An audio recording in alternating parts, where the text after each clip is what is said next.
What's going on, everybody? What up? Jordan and Jacob sitting out here at BRRRR Bank. This is a bank that we've been developing a little relationship with over the past few months. We've been essentially doing the BRRRR strategy with these guys, and it's went really, really well for us. So this is closing number 3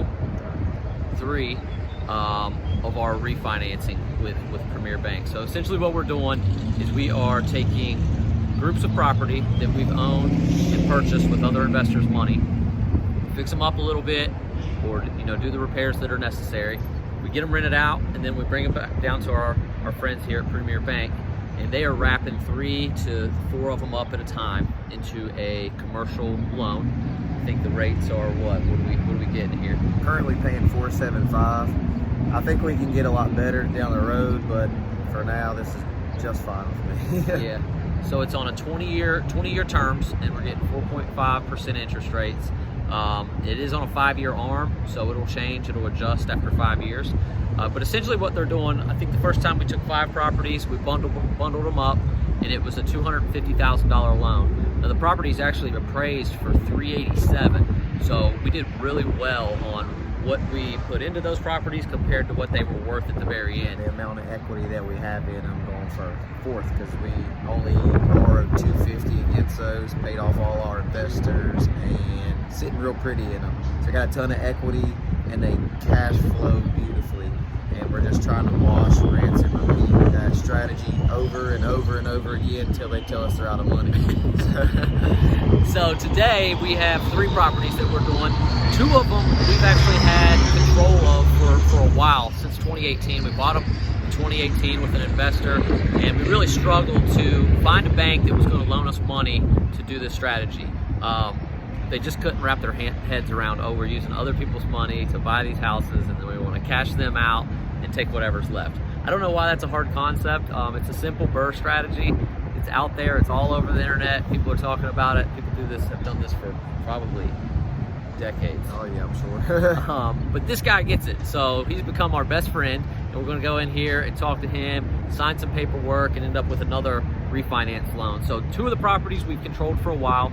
One of them appraised at $50,000, the other appraised at $40,000. Now those are lower property values, but the rents are amazing for what they are. So the $50,000 one rents for $700, and the $40,000 one rents for $650. They're actually like butt to butt, so they control a corner, which is really nice. We have 2 good tenants living in those properties, and we kind of control a little corner over there. And then the 3rd property, a little bit different. Jacob got a contract with a gentleman that has owned this house outright. I believe he doesn't owe anything on it, right?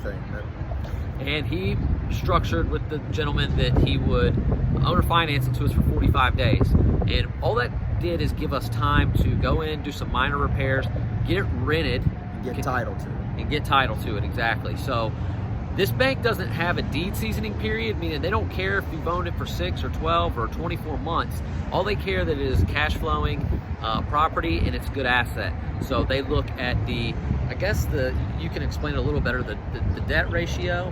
They just look at your global debt service ratio, your personal income, your company income, and they just want it to service itself. Most banks will look for like a 1.25. They only look for a 1.2 here. The properties that we're getting at this lesser price point that cash flow really well only helps our global debt service. So every time they're telling us yes, of course, for the dollar amount that we're purchasing these properties for. And our taxes, even though they're class 4, they're still not very much, and overall holding costs on them, most of them are 2 times cash flowing themselves, and we're just again wash, rinse, and repeat the same thing over and over and over again. And on these, what was the global ratio on these? I think we were closer to like 2. It's like 2.43, I think. 2.43. These guys are jumping out of their socks at deals like that. Like, wondering how we do it. How do you do this? How do you do this? You find good deals, and then you go get the money for them. You put some money into the properties, make them nice, make them very appealing to a higher end tenant, that doesn't mind paying a couple $100 extra for a nice property. So that's kind of where we're finding our success. We're buying them for low from, older landlords that are kind of just tired of dealing with the properties, essentially. And we're just putting a little bit of effort into upgrade them and make them nicer, make them livable.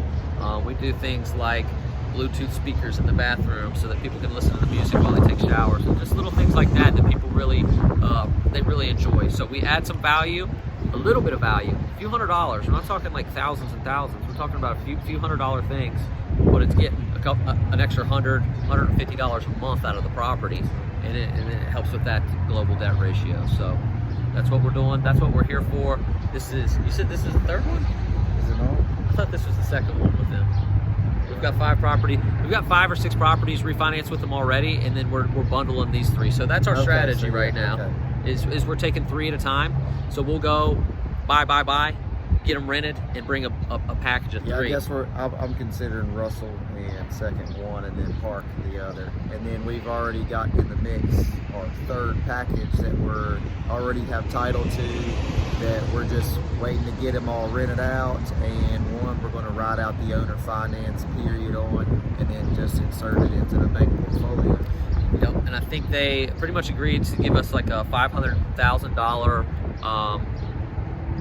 what do you want to call it, a package, I guess, or limit to where we can keep inserting properties into this. And it's underwritten by the VP here, so we don't have to go through this long, strenuous process. He was able to do this one in about 45 days. I think it was 45 days exactly. Yeah. Thankfully, yeah, it's the last day. So we're just going to keep doing it over and over. And like you said, bundle them in packages of 3. It keeps your closing costs down a little bit. Instead of closing on each and every individual one. If you're stacking them correctly, like he's been doing a great job this year of getting multiple in contract in the same month, and then 3 months down the road, we're ready to bundle another 3. Work smart, not hard. Work smarter, not harder. So we're going into our meeting now. I hope you guys found some value out of that. That's the BRRRR strategy. If you want to learn more, fill out the form beside you. Drop us an email. We'll help you out any way we can.